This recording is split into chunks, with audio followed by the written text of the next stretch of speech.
여러분 안녕하십니까? 광주 MBC 뉴스데스크입니다. 하루 종일 많이 추우셨죠? 그야말로 역대급 강추위였습니다. 나주는 기온이 무려 영하 21도까지 떨어졌는데요. 우리 지역에서 접하기 힘든 강추위에 시민들이 큰 불편을 겪었습니다. 임지은 기자가 취재했습니다. 연휴가 끝나고 닥친 영하 13도의 출근길.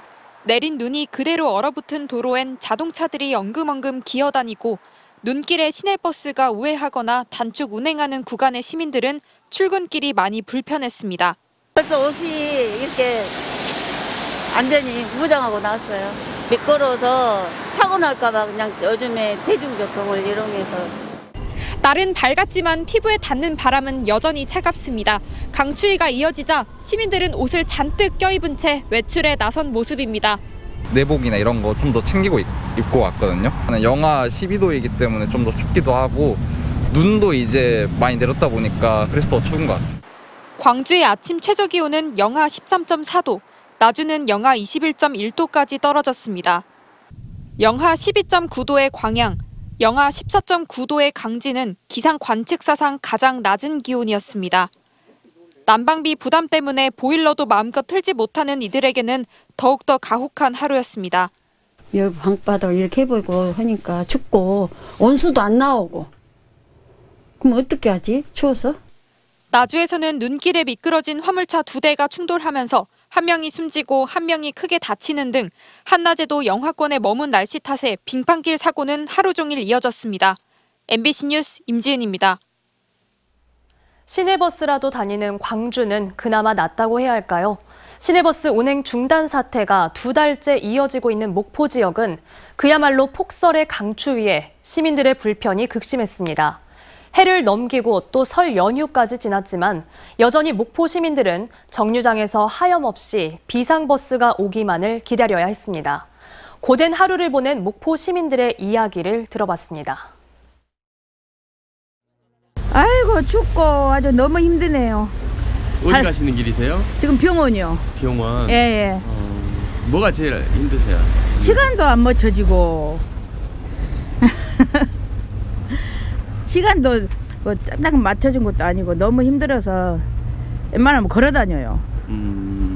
눈도 많이 왔는데. 이제 오늘은 이제 걸어가면 이제 허리가 너무 빠지려고 힘주고 가면은 그래서 지금 걸어서 이제 타고 가려고 기다리고 있어요. 누가 제일 원망스러워요?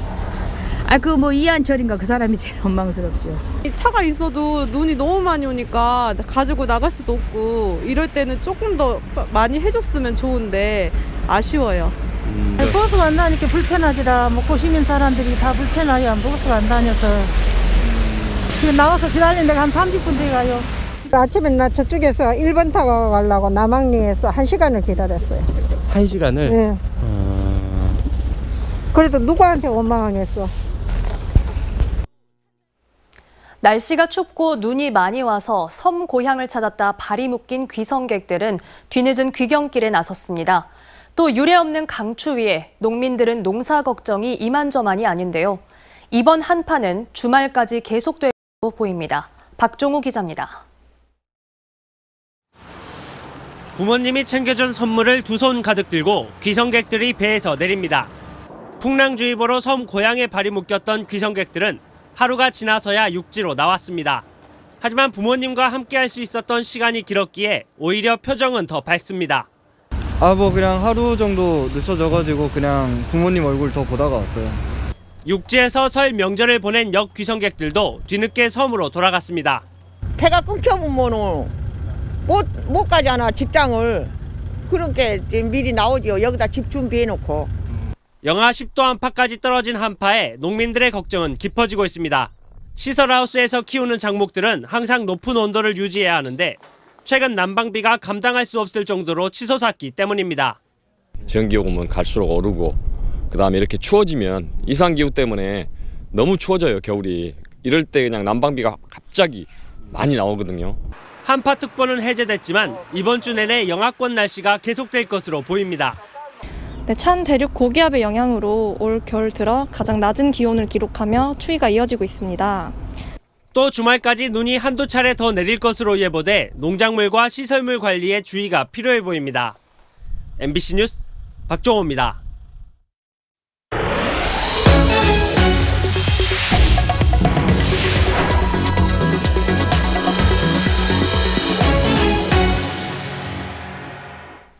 최근 가스요금 고지서 보고 깜짝 놀랐다는 분들이 많습니다. 12월엔 그렇게 추운 날이 많지도 않았는데 왜 이리 많은 요금이 부과됐냐는 건데요. 광주시는 소매요금 동결을 검토하고 있습니다만 효과는 크지 않을 걸로 보입니다. 어떤 사정인지 김영찬 기자가 취재했습니다. 지난달 도시가스 요금 고지서를 받아든 정현수 씨는 깜짝 놀랐습니다. 나름대로 아끼고 아꼈지만 도시가스 요금은 17만 8천 원. 2달 전 나온 비용 9만 원과 비교하면 한 달 사이에 2배 가까이 뛴 겁니다. 이 공동주택에 사는 입주민들이라든가 아니 도시가스 쓰는 입주민들은 급속히 늘어나는 그 생활비에 이중 삼중의 고통을 느낄 수밖에 없는 거죠. 도시가스 요금은 통상적으로 정부가 고시하는 도매요금과 단체장이 결정하는 소매요금을 합한 가격으로 구성됩니다. 도매요금이 90%, 소매요금은 10%로 이를 합쳐서 소비자 요금으로 책정됩니다. 특히 이 중 요금 인상 여부를 가장 크게 결정짓는 것이 정부가 정하는 도매요금. 그런데 이 도매요금이 1년 사이 42% 정도 오르면서 이른바 난방비 폭탄을 맞게 된 겁니다. 이는 지난해부터 시작된 러시아와 우크라이나의 전쟁 여파로 도시가스 요금에 연동되는 액화 천연가스와 LNG 수입 가격이 가파르게 상승했기 때문입니다. 이 때문에 지난해 1월 메가줄당 12.9원이었던 도매요금은 1년이 지난 현재는 18.3원까지 올랐습니다. 광주시의 소매요금은 그대로인데 도매요금만 오르면서 전체적인 가스요금이 인상된 겁니다. 광주 지역 소매요금이 인상된 건 지난 2018년이 마지막. 광주시는 올해 상반기 도시가스 소매요금을 5년 만에 올릴 계획이었지만 시민들이 부담스러워하는 여론에 따라 소매요금 동결을 검토하고 있습니다. 일단 저희 시에서는 상반기는 일단 동결을 해야겠다는 그런 검토를 지금 하고 있는 중입니다. 하지만 소매요금을 동결한다 하더라도 도매요금이 워낙 많이 올라 효과는 미미할 것으로 보입니다. 게다가 이에 더해 지난해 말부터 기록적인 한파와 설 연휴 이후에도 한파로 난방 사용량이 늘면서 1월치 난방비가 부과되는 다음 달은 더욱 부담이 커질 것으로 예상됩니다. MBC 뉴스 김영창입니다. 농사용 전기 사용 약속을 어기고 저온 창고에 김치 등 가공품을 보관하다 적발된 농민들에게 위약금을 물리는 과정에서 한전의 기준이 불분명하다는 광주 MBC 보도와 관련해 한국전력이 정당한 업무였다는 입장을 밝혔습니다. 한국전력은 오늘 낸 보도 설명 자료를 통해 농사용 전기 위약금 부과는 가공품을 보관하지 못하도록 한 농민에 대한 정당한 단속이었다고 밝히면서 향후 계도 기간을 운영하고 안내문을 발송해 고객의 혼란이 없도록 하겠다고 덧붙였습니다. 일제 강제동원 피해자 단체가 양금덕 할머니의 훈장 수여에 제동을 건 외교부에 민원을 제기한 지 한 달이 지났지만 외교부가 이에 답변을 하지 않고 있다며 비판했습니다. 일제 강제동원 시민 모임은 오늘 성명을 통해 지난해 12월 19일 온라인을 통해 외교부에 양 할머니의 서훈에 보류 의견을 낸 이유가 무엇인지, 올해 다시 추천할 의사가 있는지 물었지만 외교부가 민원 처리 법률을 무시한 채 한 달 동안 답을 하지 않고 있다고 밝혔습니다. 어려운 이웃을 위한 따뜻한 손길이 이어지면서 전남 사랑의 온도탑이 100도를 달성하며 목표액을 채웠습니다. 전남 사회복지 공동모금회 집계를 보면 오늘 오후 4시 기준 모금액은 99억 6,800만 원으로 온도탑 수은주는 100.5도를 기록했습니다. 반면 광주 사랑의 온도탑은 모금액 43억 9,900만 원으로 93.1도에 그치고 있습니다.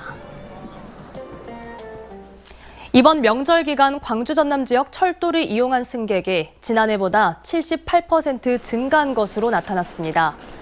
코레일 광주 전남 본부는 명절 기간 동안 총 889회의 열차 운행을 통해 지난해보다 증가한 14만여 명의 승객을 운송했다고 밝혔습니다. 코레일은 지난해의 경우 코로나19 영향으로 이용객이 이전보다 25% 감소했었다고 덧붙였습니다. 행정안전부가 주관하는 2022 재난대응 안전한국훈련 평가에서 전라남도가 광역지자체 가운데 유일하게 미흡 평가를 받았습니다. 또 기초자치단체 가운데 전남에서는 목포시와 순천시가 미흡 평가를 받았습니다. 행안부는 미흡 등급은 기관장의 관심도가 낮고 안전한국훈련에 대한 지원이 전반적으로 부족했다고 설명했습니다. 2038 광주 대구 하계 아시안게임 유치에 대한 시민들의 찬성률과 인지율이 크게 낮아진 것으로 나타났습니다. 광주 전남연구원이 광주시 의회에 제출한 보고서에 따르면 광주 시민 400명을 대상으로 면접 조사한 결과 공동 유치에 찬성한다는 응답이 71.8%였습니다. 이는 지난해 초 506명을 대상으로 한 조사 결과 찬성률 91%에 비해 20%포인트 가까이 낮아진 수치입니다. 특히 광주, 대구의 공동유치 추진을 알고 있다는 응답도 22%에 그쳐 지난 1차 때 58.5%에 비해 크게 낮아졌습니다.